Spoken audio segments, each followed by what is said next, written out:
What's up, YouTube? So today's topic, I'm gonna talk about shadow banning, YouTube censoring really good content, and YouTube blocking subscribers so people won't make as much money.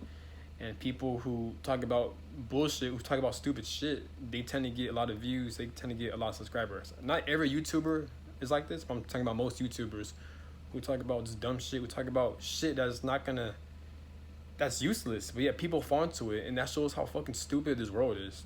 It's for entertainment purposes. There's nothing wrong with entertainment, but like, just look at the YouTube algorithms. People talk about stupid shit. They talk about shit that's not useful, and yet they get thousands. They talk the most basic shit, and yet they're able to get thousands of fucking viewers and subscribers, right? Versus there's a lot of other channels who talk about real shit. We talk about shit that will actually help you. They get less subscribers and less views. I don't understand that shit. And YouTube has a history of shadow banning and all this shit. And I've noticed too.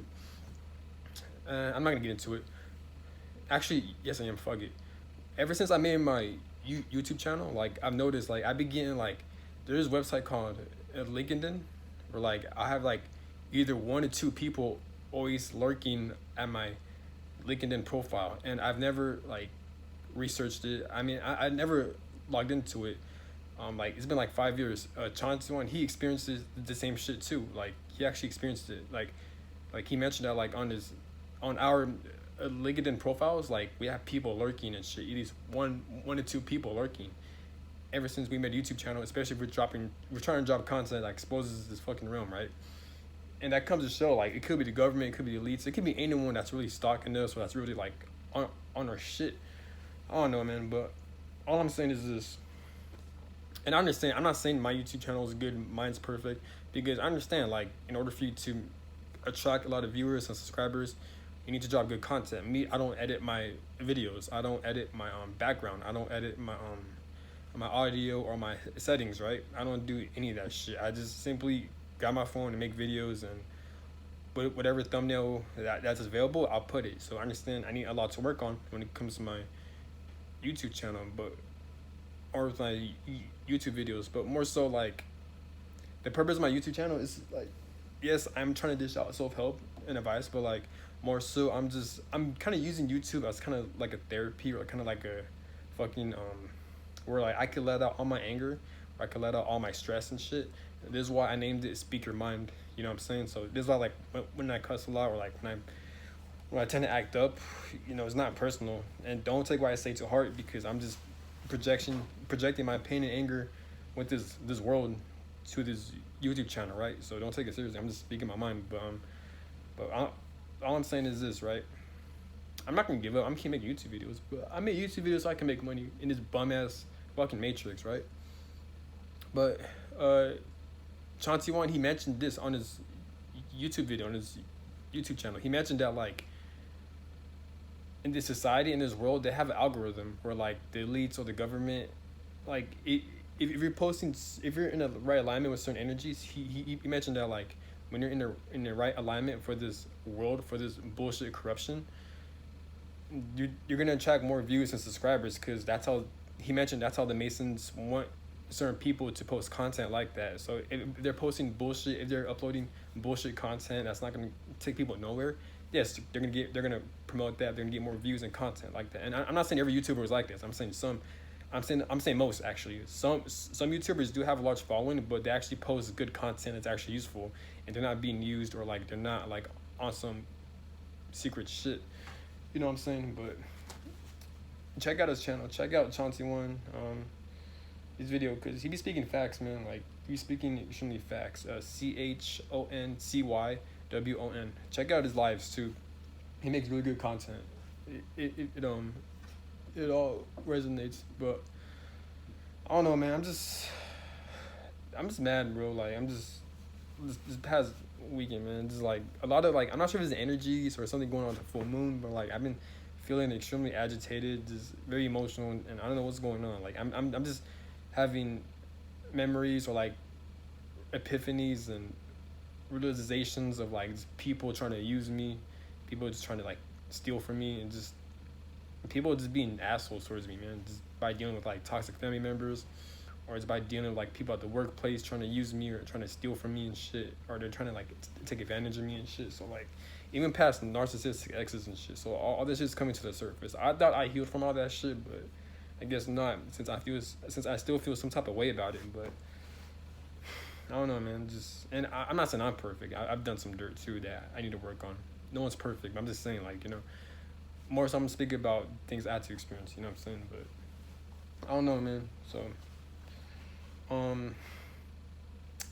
when it comes to like no fap or like semen retention, I personally practice no fap and semen retention. So like the more I do it, I notice the more confident I am. The more I've I'm more creative, and like I'm able to like interact with different kinds of people on the spot. Like I have less social anxiety when I participate in NoFap. But when I relapse, or when I give up on my NoFap, when I relapse and shit, then that's when I feel more socially awkward. That's when like I can't, like my social skills are so off, and like I just feel socially awkward. I get more like anxious and shit. Like, I have more social anxiety and shit. It's not severe or anything. It's just a feeling, but I notice this too, and definitely I can feel the energy. So like whenever I relapse, I feel like I have a lack of energy. I feel sluggish. And I feel lazy. But when I do participate in NoFap, then I get more energy. I feel more like energetic. I definitely get more stronger. Like whenever I'm at the gym or like in my workouts, I feel more energized, and I'm able to get more reps in, and I'm able to lift heavier and shit. So I get more stronger when I practice NoFap for like couple weeks, even for a couple days. But whenever I relapse, and I get weaker physically, and I get weaker immensely too. So I don't know if I have a semen retention. It may not work for everyone, but for me, it definitely works. I definitely advise it. I personally practice NoFap and semen retention. The purpose of it is to break habits, is to break addictions. The purpose is not to punish yourself. If you feel like having sex, or like if you're in a relationship, then by all means go for it. But the main purpose of it is to not be addicted, or to let your urges control you. And that's why when you practice NoFap, it's also important to quit porn, to like delete these websites and shit like that, these sexual websites, because it's not good for you. You know what I'm saying? But I don't know, man. But it's currently Sunday. The days have been this day, the whole weekend, it went by extremely fast, and I'm kind of pissed off about it, because like I had a lot of plans that I needed to get done, but I wasn't able to complete it, and now I gotta rush. But it's annoying. I think that's one of the challenging things about life. I view life as a test, and everyone experiences tests. This is why we all gotta experience some type of bullshit. This is why when you're living life, there's always some type of petty shit where like, I don't know, man. I could explain it, but it's a lot to explain. Basically, like, I'm not gonna go into the detail, but like, I could see through the bullshit of this world, of how we're living our lives and shit, and like, basically, this whole life, this whole human experience, it's a test. It's an unnecessary test, pretty much. That's not. I mean, yes, you'll learn from it, but it's unnecessary, pretty much.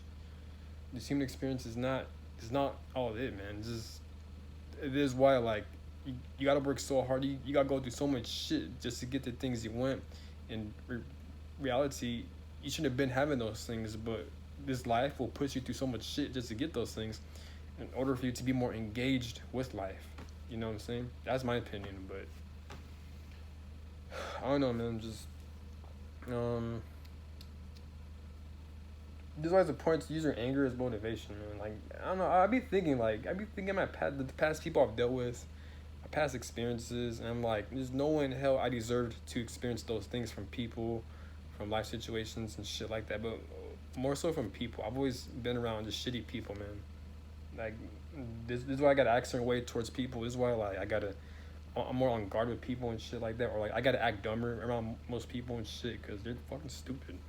People do nothing but like project their trauma, their pain, their toxicity, and they like to use people, and they bring nothing to the table but drama. I'm not saying everyone's like that, but most people are like that. There are people who do bring value, but at the same time, they're just fucking stupid. And like, this is why when I'm around people, I tend to keep my distance from them, because they're just on some weird shit, man. Like, you know, but I don't know, man. This guy on YouTube, he mentioned that like, whatever you suffer the most with, then that means you're meant to experience those things in such a great way in abundance. So, for example, if you're meant to be around a loving people, if you're meant to be in a loving relationship, if you're meant to have a loving family, then the beginning stages of your life, you're gonna experience the opposite. So you're gonna experience being around toxic, abusive family members.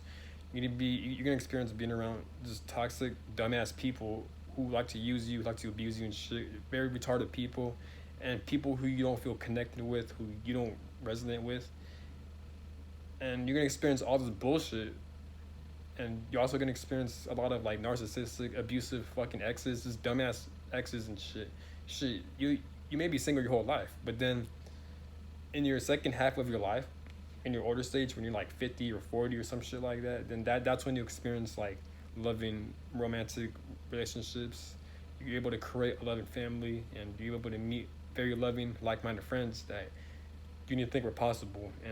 And and that's how I kind of view life. That's how, and I'm not attracting those things. I understand I need to heal my subconscious and unconscious mind, but like at times I'd be like, when someone mentioned that, like I do personally believe in that, man. And I understand. I got it. I can't believe in everything, but I got to use my own discernment. I'm just saying, like, it seems like it. It makes sense too. There's I want to hear success stories. People who tend to make a lot of money, they started off from the bottom and shit, right? But or people who are very advanced when it comes to health in the beginning stages of life, they're experiencing so much health problems and shit. It could be mentally or physically and shit like that, right? But that's how this world is. It's fucking stupid, man. I kind of view life as a waste of time. I mean, I'm not depressed or anything like that. I mean, I'm still engaged with life. Life still gets me going. I'm still excited with life, but like I said, I take life very seriously, but I don't take life personally. And I feel like that's one of the most important things. It's always important to enjoy life, just to do things as like don't trip over things you can't control. You know, that's what I need to work on. You know, especially since time is speeding up. It really pisses me off so much, but like really, but sometimes I gotta realize that I'm not the only one that's experiencing this. A lot of other people, they're also experiencing time speeding up, and people are also getting stressed out, and they're also having a hard time trying to adjust with time speeding up. You know what I'm saying? So I'm not the only one. But that's all I gotta say, man. Just have a good one. Peace.